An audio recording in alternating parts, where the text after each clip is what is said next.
Good morning, Manang Biring. Manang Biring, uwi ka lang ba?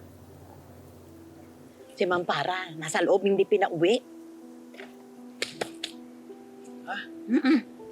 Si Mampara? Oh, baka imposible. Pahirapan na naman yan tayo dito. Oo nga. Ano na naman makukuha ko sa'yo kung lolokohin kita? Si Mampara Bruhilda nga. Zah, alam ba ni Sir Darius yan? Naku, pahirapan na naman tayo dito. Eh si Sir Darius nga ang may desisyon eh. Pumayag siya, pero pinababantayan sa akin. Kaya ikaw, Isaac, ha? Huwag mong masabi-sabi kay Ma'am Lucy at secret pa raw yan.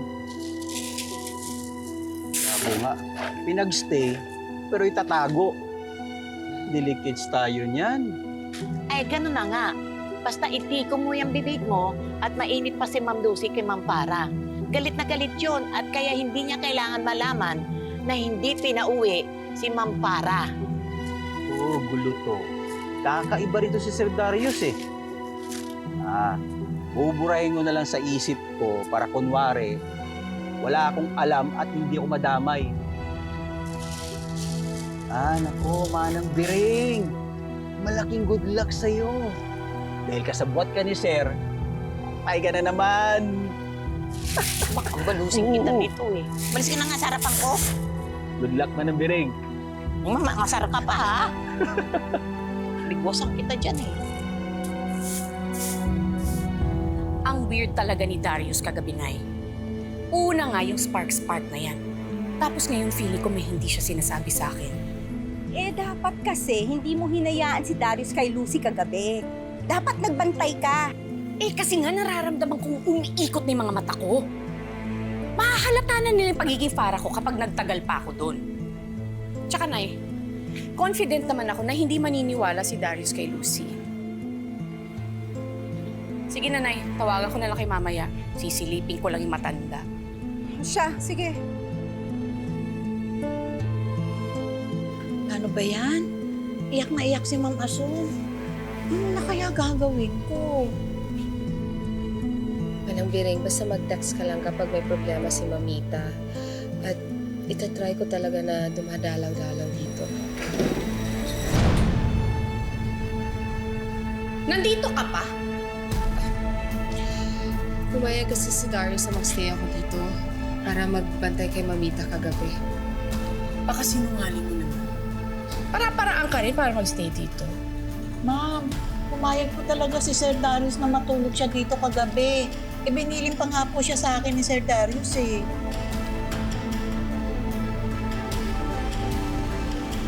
So hindi sinabi sa'yo ni Darius? Pinaikot mo na naman ang asawa ko. Hindi papayag yun kung wala kang ginawa sa kanya. Ma'am! Ma'am Lucy! Huwag ka mangya! Ma'am! Alis! Dito, nagkakalbuhin na talaga kita! Jose! Jose! Para! Ano naman to? Eh, yan kasi makain mo. Nang buwibuisit eh! Tinitrigger niya ako! Para, ano naman nangyari? Sir, wala naman po talagang problema eh. Nag-aalala lang po si Ma'am para kay Ma'am Asun kasi umiiyak po sa pag-alis niya. Si Ma'am Lucy lang po kasi ang nauna na nabuhot. Lucy? Totoo ba to? O, hindi sige ako na. Pagtulungan niyo ako. Sumama ka pa sa kanila. Iniisip ko lang naman si Mamita. Kayo lang naman ang naiisip ko. Pero bakit parang ako yung lumalabas na masama kapag meron akong pinupuna o sinisita? Masama ba na magpahalaga ako sa pamilya ko?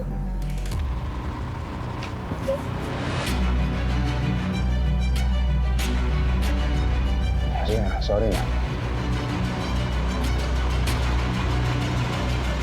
Paalisin mo na kasi siya. Alis na.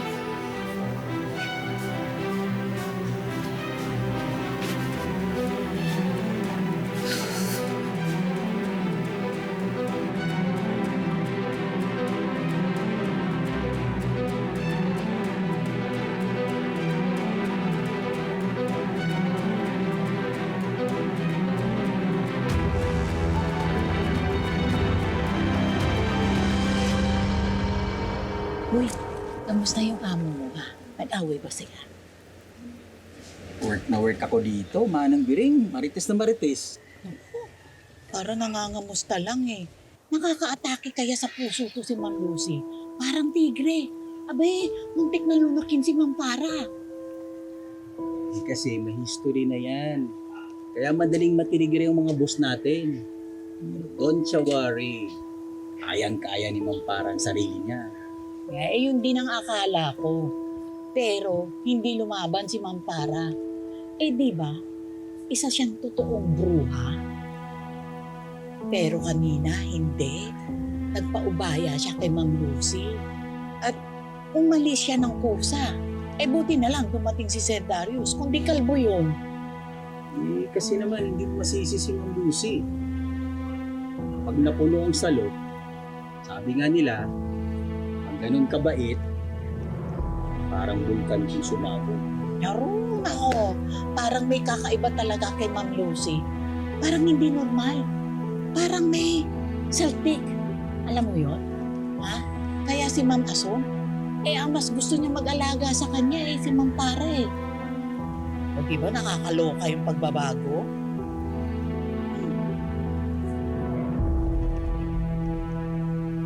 Lucy? Lucy, halika mag-usap nga tayo. Bakit? Pagagalitan mo ako? Hindi, alam ko stress ka. Okay, pero huwag mo naman sana aawahin si Farah. Akala ko ba gets mo kung bakit ko ginawa yun? Darius, ipapahamak tayo ni Farah kapag nagkaroon siya ng pagkakataon. Okay, at pag na-stroke si Mita, paano gagawin natin? Please, be considerate naman. Isipin mo yung mga tao. Hiyang-hiya naman ako sa'yo.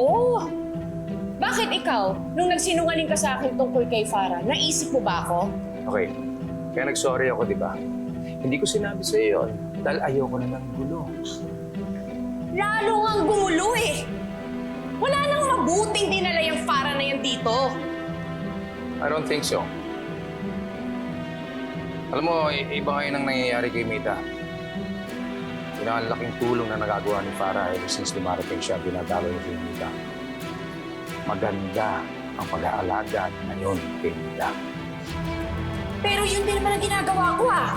Inaalagaan ko rin naman si Mamita. Yun na, hindi ko rin maintindihan kung bakit pinapaboran ni Mamita si Farah over you.